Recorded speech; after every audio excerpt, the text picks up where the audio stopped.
this is great. Yeah. You're just in time for today's educational film. I can come back later. No, this is perfect. Oh. It's a new project of mine. I make these films myself.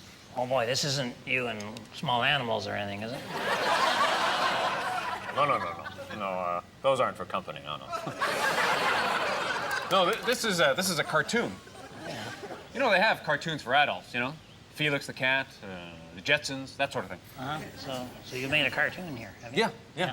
I did all the voices, drew all the pictures myself. Wow. But it's not just a cartoon. This film will teach people all about different things in the forest. Oh, yeah. This particular one will teach people about tree holes. Tree holes? Yeah.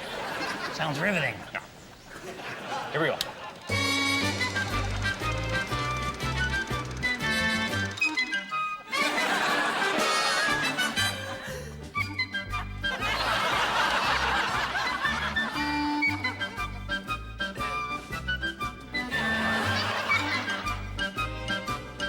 Well, folks, time to learn about the dangers of tree holes. Oh, what's a tree hole, Ranger Gord?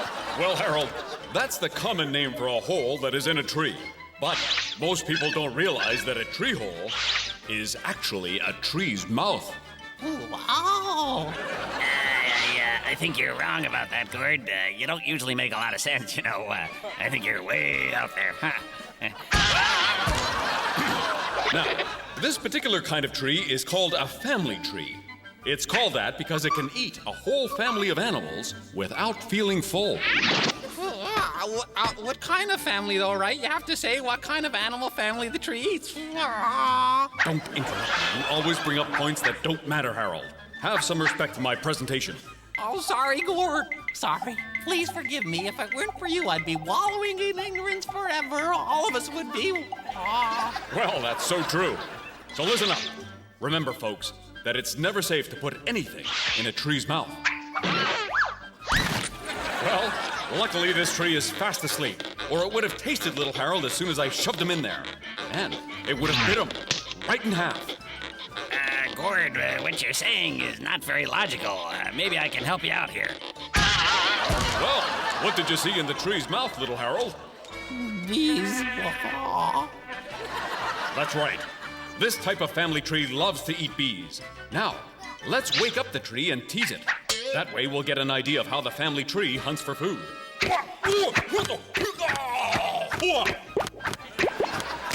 Good morning, wake up! Why have you disturbed me? Bad move, tree. They might have been ignorant, but they were friends of mine. Oh, what's happening? And remember, friends don't let friends get eaten by a tree without then snapping that tree off and throwing it into the sun.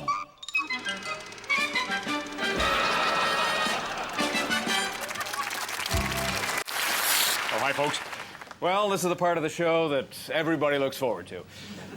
You know, all the other guys that do stuff on the show are pretty darn jealous of me and my cartoons. Why? Because they have to live in a world of reality. But not me. No way, no how, no sir. No reality for me.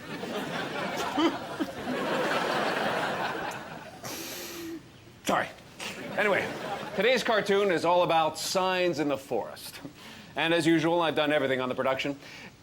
No, except for international distribution. I didn't do that. Oh, and I didn't go to the rap party. But other than that, it's all me. And as usual, for creative inspiration, I've drawn from some of my experiences as a forest ranger.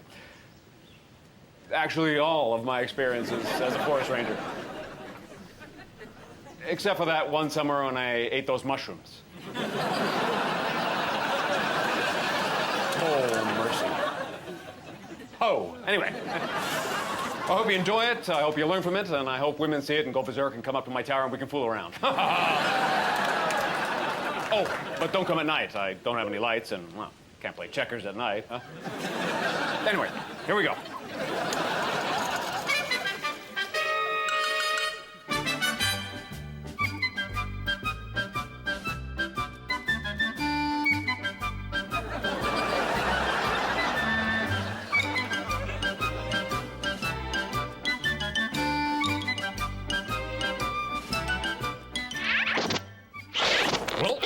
we are. I guess you're wondering why I brought you two to this deep, dark, and dangerous neck of the woods. Where are we, Ranger Gord? I have no idea. Gord, are you saying you got us lost? For our own good, Red. This way we can practice our survival instincts. Well, I'm glad I brought my compass. Oh, those things are just superstitious mumbo-jumbo. You don't actually believe the world is a big magnet, do you?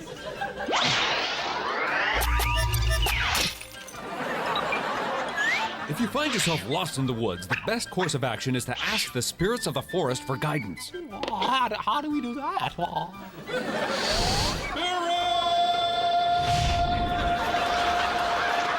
in the middle of nowhere, Gord. Yelling your head off is not gonna help. The spirits have given us a sign, Harold. This sign doesn't really help us at all, Ranger Gord. It just tells us we're standing in amongst many trees. Harold, are you mocking the spirits of the forest? No way. No, I'm not doing that. Not at all. No. Well, let's hope not, because they're big on punishment. Oh, you two are no help at all. Yeah, hello, spirits? Yeah, this is Ranger Gord. Yeah, that was me earlier. Look, thanks for the sign, but I'll be needing a direct route out of here.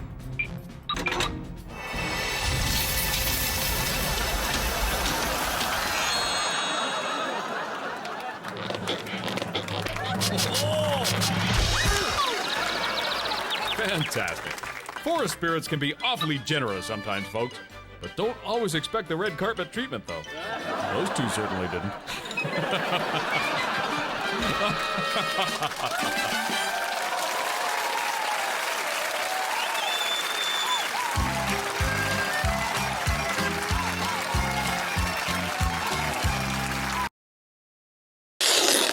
Hi there, boys and girls. Ranger Gord here. You know, it's really no surprise that in a recently published survey of the world's best jobs, Forest Ranger snatched the coveted 257th spot. Right behind telemarketer and part-time keyboardist in a jazz fusion quartet. Why? Well, it's because we Forest Rangers bear witness to some of the daily miracles of modern nature that you people only get to see on TV or some slapdash educational film. Speaking of which, it's time for my latest educational film. So sit back and enjoy. But remember, my job is not available. I don't care what the Parks Department tells you. Here we go.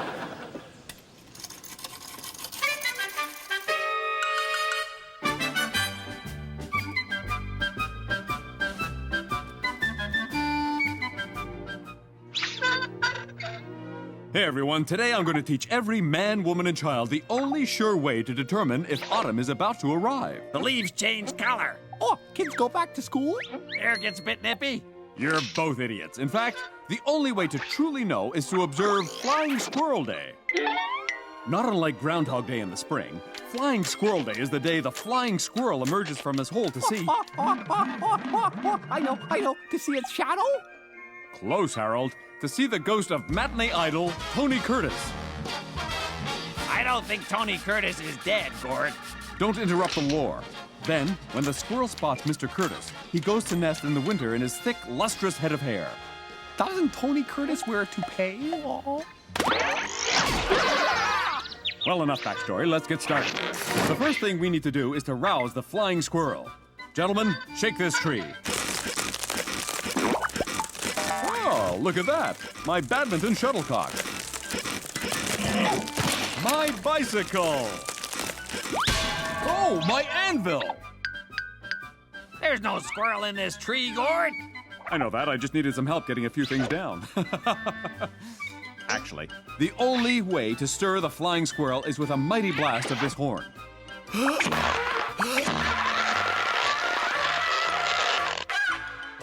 Look, up there!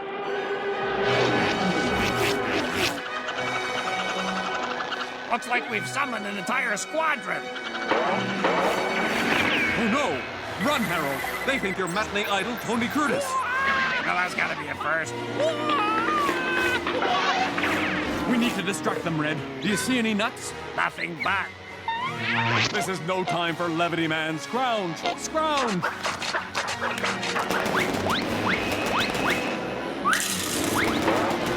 Hey, you squirrels down here! Look, it's precious sustenance for the cold months ahead.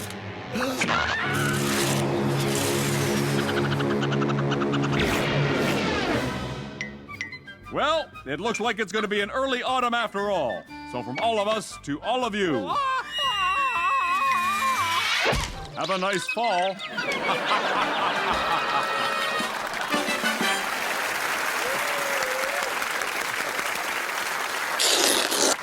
Oh, hello, boys and girls. Ranger Gord here with another homemade animated educational film you all seem to enjoy so much. Well, judging by the mail, that is. What I mean is judging by the lack of any negative mail. Or any mail, really? But that's not your problem, okay? Anyway, today's film is about people who think they know things, but they really don't. Now, let's see if you can guess who I'm talking about here. And I'll give you a hint. It's Red and Harold. Okay? Good luck. Here we go.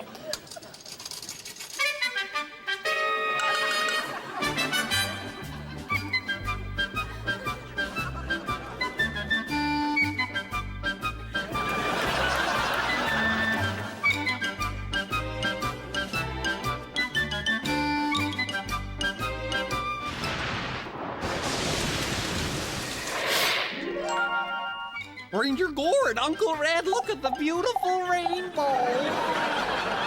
Yeah, it was almost worth getting soaking wet. It's a beautiful thing to behold. I'll tell you what's more beautiful than that, though. It's what you can find at the end of it. Whoa, what's at the end of a rainbow, Ranger Gord? Whoa. At the end of every rainbow is a duffel bag stuffed with unmarked bills. Oh, that's not true. Oh, I think we should go, and check it out, because maybe we just go and see, because, there's money and we could, get some of it. If only it were that easy, Harold. Problem is, the duffel bag at the end of the rainbow is guarded by a magic anvil. What? A magic anvil? It's a myth, Harold. And Gord doesn't even have it right. It's a pot of gold at the end of the rainbow, and it's guarded by a leprechaun, not a magic anvil. Wow! Gord was right. It's unbelievable. Wow! Aren't you two forgetting something?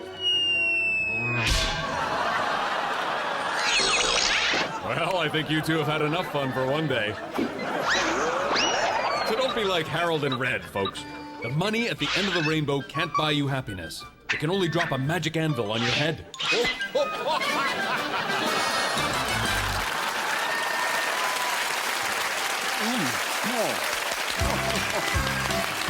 Hello, ladies and gentlemen, boys and girls. Oh, and Brian from grade 10. If you're watching, I'm fine, okay? Obviously wrong about those mushrooms.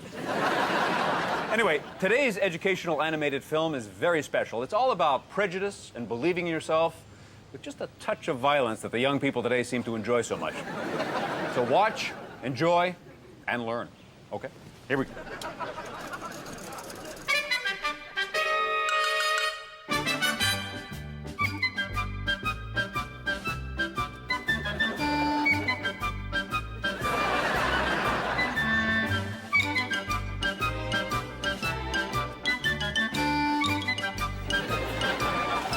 It's high time you two learn to defend yourself against a wild Sasquatch. A wild Sasquatch? Fwa is right, Harold, but don't worry. I'm here to help. First of all, due to the large feet on these creatures, they tend to favor a kickboxing style of attack. So, defend yourselves. I want to see your arms in front of your face at all times. Come on now, Red. Arms up. I know you don't want a big Sasquatch foot in the face. Gord, there's no such thing as a Sasquatch. And even if there were Sasquatches, they wouldn't kickbox.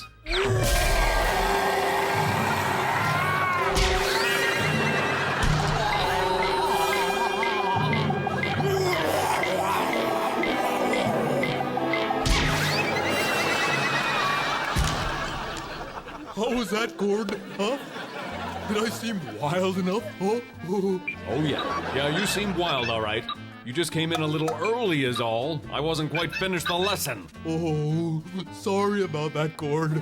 Oh, look, can I try it again? Oh, I'll get the timing right on this next one, I promise. Well, all right, you big lug, give it another shot. Just don't come out too early. Nope, I can do this. Go on, hide. Don't be discouraged, you two. A little more training and you'll do fine. Okay, arms up in front of your face. Very good. Now stay on your toes.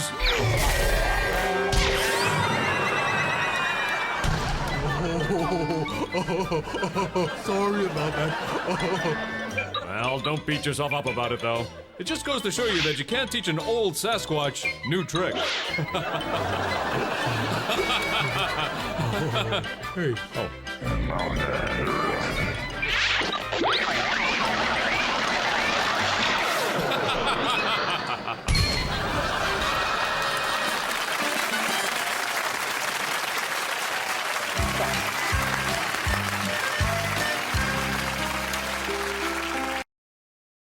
We interrupt the Red Green Show so that I may bring you the following important environmental message. Greetings, campers. Ranger Gord here with another one of my patented wilderness safety tips. Well, say now, here's a pleasant scene. A couple of vacant-eyed goofballs enjoying a casual sail together. Unfortunately, being out on the water without proper training can be fatal to even the sharpest tack in the drawer. Oh, sure, when the weather is calm, nothing to worry about. But what happens if the wind picks up and the boat starts taking on water?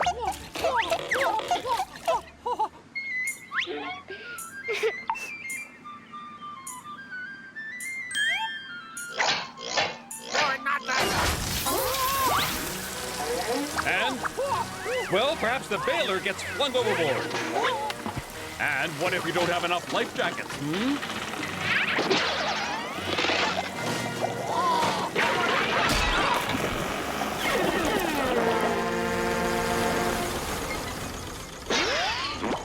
So remember, kids, never swim in a good fishing spot.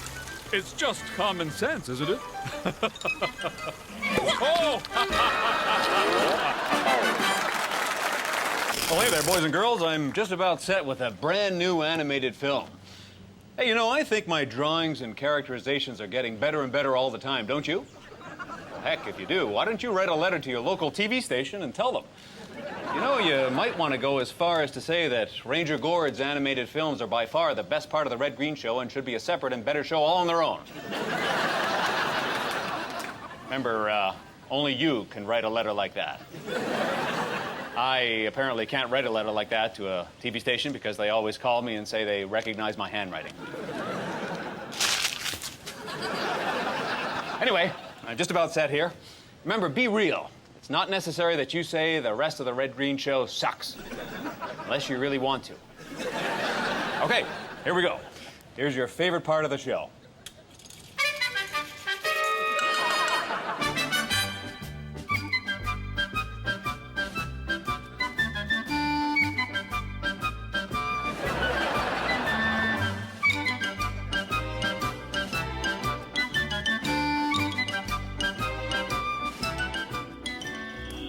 Question for you. Who would win a race to the moon? A space alien in a flying saucer or myself sitting in my watchtower? Is this a trick question, Ranger Gord? Gord, are you nuts? Hey, what's going on here? I put me down. Whoa!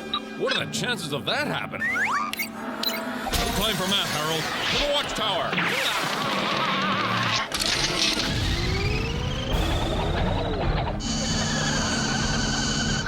Engage the sirens, Harold. Pull over!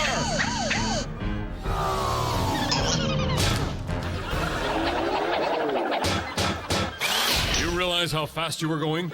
You are approaching the speed of light, my friend, and school is out. What's this? Well, Harold, looks like this guy has a license to travel at any speed. And a license to abduct small woodland creatures. You realize you missed one? Pop your trunk there, buddy. Don't worry, guys. Getting an implant in your neck is a small price to pay for a trip into deep space. You two are very fortunate.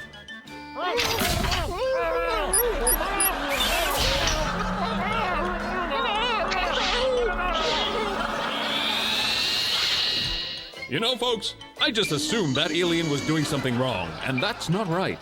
Never judge a book by its cover, or an alien by what it's doing. Bye-bye.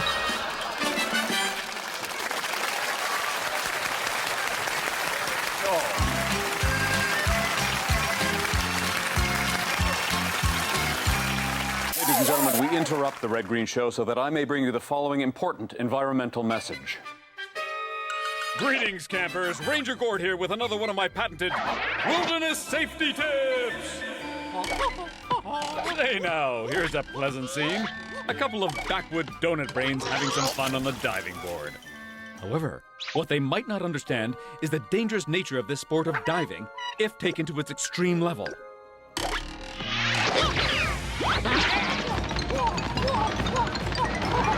I am, of course, talking about the terrifying overlooked sport of cliff diving. Now, before any dive is attempted from a height of this magnitude, one must first discern whether there are any rocks or other debris in the landing area. Wow!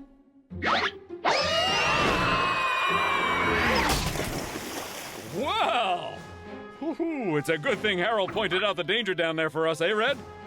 That's another diving tip. Always go with a buddy. Now, come on, Red. Let's find a safer spot. Gord, whoa. This is pretty high, don't you think? I mean, a guy could get hurt on a jump like this, huh? Oh, come on, Red. Don't be such a wuss. Folks, it's a proven fact that if you play a sport afraid, you are more likely to get injured. And you don't want to get injured, do you, Little Red? No, not really. Good.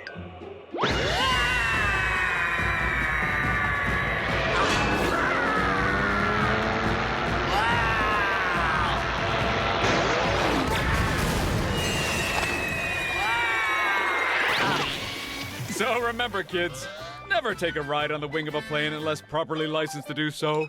It's just common sense, isn't it?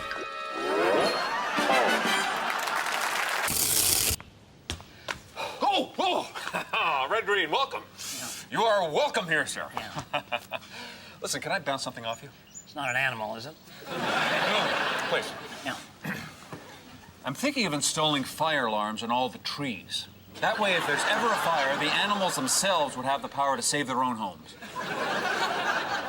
Gord, you know, it's not good to spend your whole life alone. Nah, you're right. You're right. No, I bet you the animals would pull the alarm just to get attention, you know? Fire or no fire, I bet you the squirrels would pull it if they were having trouble finding nuts. Yeah, they're so anal, you know? No, I'm abandoning the whole fire alarm idea. Okay, that's a start. Yeah. Now, I'm gonna go with a heat-activated water sprinkler system. Totally automatic. That way, the animals wouldn't have to pull anything. Okay, Gord, do you ever, take a break from this job, you know? A vacation or a long weekend, holiday, that kind of thing? Does lightning take a break, Red? All right. Does fire take a holiday? Do you think I want to do this job? How long do you think it's been since I've had a paycheck? Take a guess. I have no... Take a guess! 7... Never had a paycheck, Red, ever! Ever! Okay. They gave me the uniform. They said, here, try it out for a month. Then they said, see you later, bud. Oh, yeah. You mean you've been working for free here for 18 years? That's right, Red. And why do you think I would have done that, Mr. Smarty Pants? Lack of alternative... Because I care! Because I care about people like you, about the animals, about those things that burn out there. I've given my life for your safety.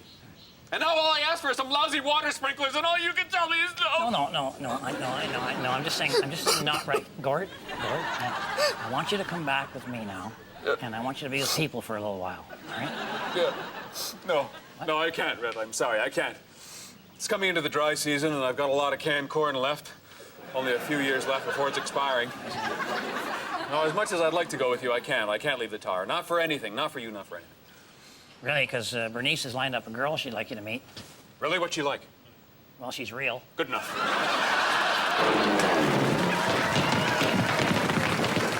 Ladies and gentlemen, we interrupt the Red Green Show so that I may bring you the following important environmental message. Greetings, campers. Ranger Gord here with another one of my patented wilderness safety tips. Say now, here's a sight to see. A couple of happy-go-lucky noodleheads getting ready to leave their campfire. But what's this? Look closer, everyone. Smoldering embers just waiting to burst into a raging inferno. All it will take is a single gust of wind, an errant newspaper, and, of course, a carelessly tossed 5-gallon can of gasoline.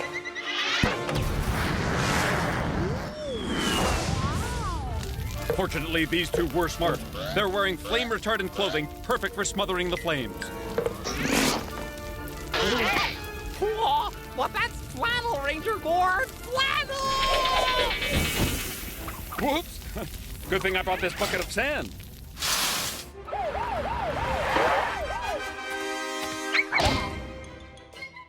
So remember, folks, never parade around naked in a public campground. It's just common sense, isn't it?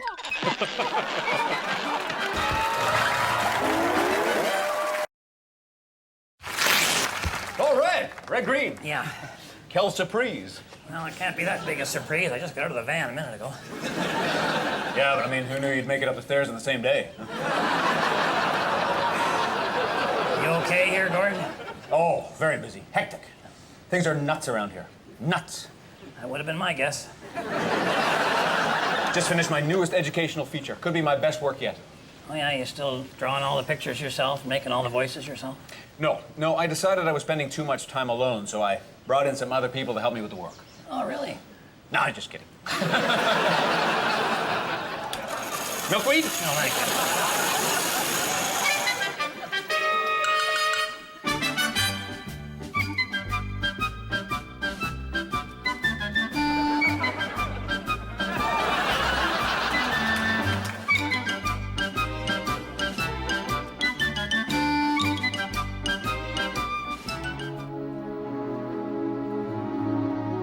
Would you look at that? I just can't believe it. Well, you know, Gord, I think for once you and I can actually agree on something. It's so beautiful. What? Oh, you think pollution is beautiful, Ranger Gord? Pollution? What pollution? That's the cloud-making factory. Well, I see you two need a closer look.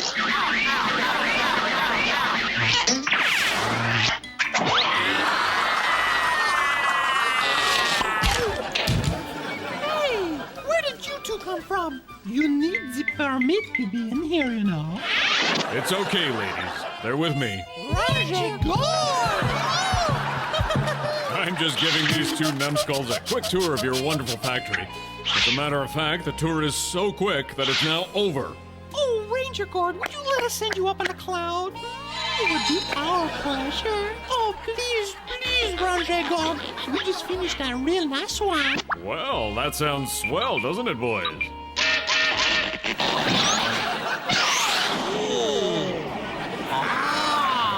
Oh, you sure opened my mind today, Ranger Gord. Oh. It's important to realize that many things aren't as they seem.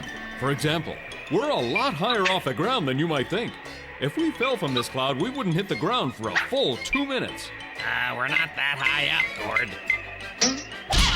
Some people always have to learn the hard way.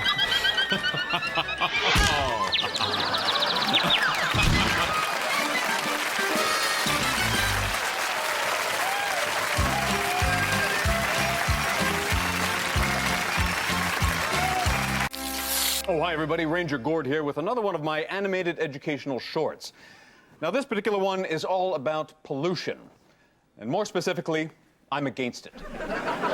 You know, when I'm in the great outdoors, I always harken back to that old adage, take nothing but photos, leave nothing but footprints.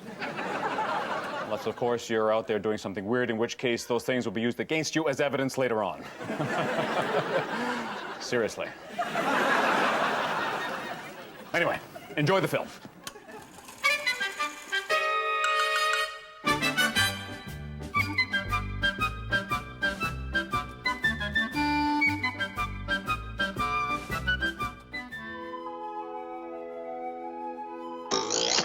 Hi, folks. Today I'm going to teach the whole world to clean up its act. But first, we need a mascot. Why? Here's a cute little fellow. Can you say, give a hoot, don't pollute? Can you say trademark infringement? Right then. Let's begin our lesson with noise pollution.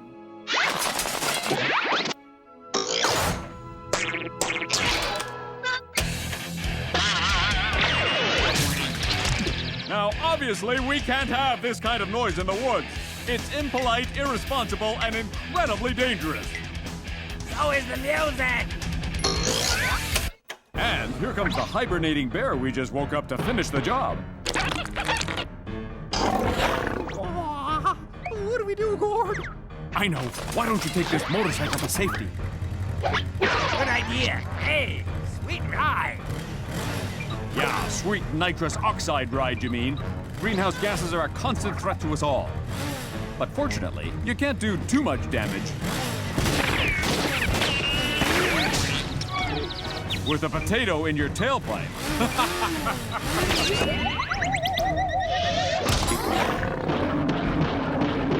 I'm gonna put a potato in your tailpipe, Gord. Well, there'll be plenty of time for recreation later, Red. Now, let's fly this chopper.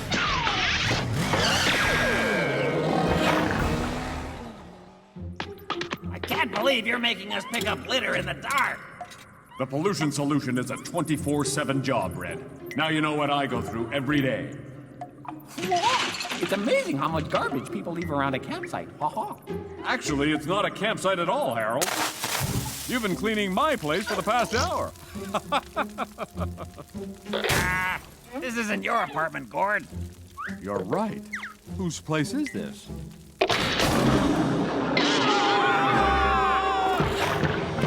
Well, folks, we've had a lot of fun tonight, but there's nothing funny about pollution. You said it, Paul the Pollution Bear. Phew. So, he was your mascot all along. I thought he was going to attack us. Oh, Paul's still going to attack you. Giving environmental tips is his job. Eating you is, well, it's just a perk. Wait a second, Paul. You don't want to eat me. I'm polluted. Oh, it's true.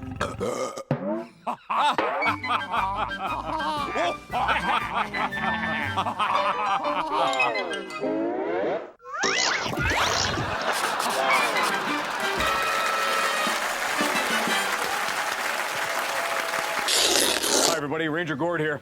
You know, in tonight's educational film, which of course I wrote and directed, and, well, I did all the voices and drew all the pictures, and, well, I choreographed most of the love scenes.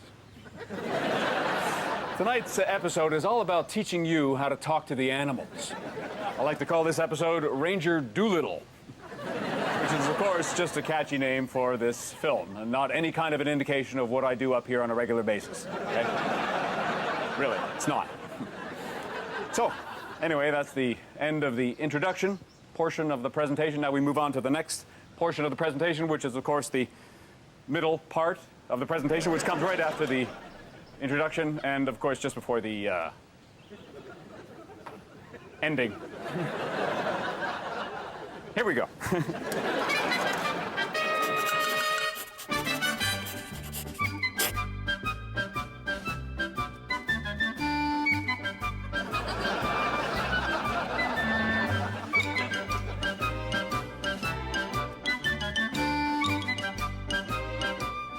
Well, folks, today I'm going to show everyone in our solar system that I can talk to the animals. Whoa, that's awesome, Ranger Gord.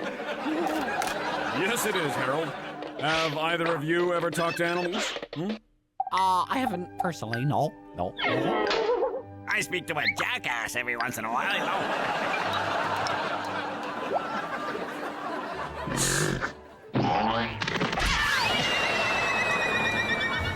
As you can see, animals don't appreciate that kind of humor.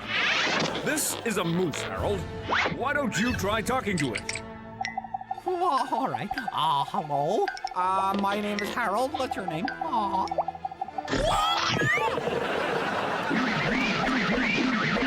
I think maybe you're getting just a little too personal, Harold. I think Harold's in real trouble here. Moose are vegetarian. Wongo, wonga, dingy dingy. Thank you, Ranger Gord. I said unga wonga dingy dingy. And what does that mean? Huh? Exactly? No idea, Harold. Just because I speak moose doesn't mean I understand it. Let's go, Harold. No, hang on a minute. Let's see if I can get that moose back here to apologize. Okay, buza. That's a duck. Close enough. Try to say something. No thanks, no. Oh, come on, you can do it. No thanks, Gord. I don't want people to see me talking to a duck. You're a snob, you know that, Red? Go.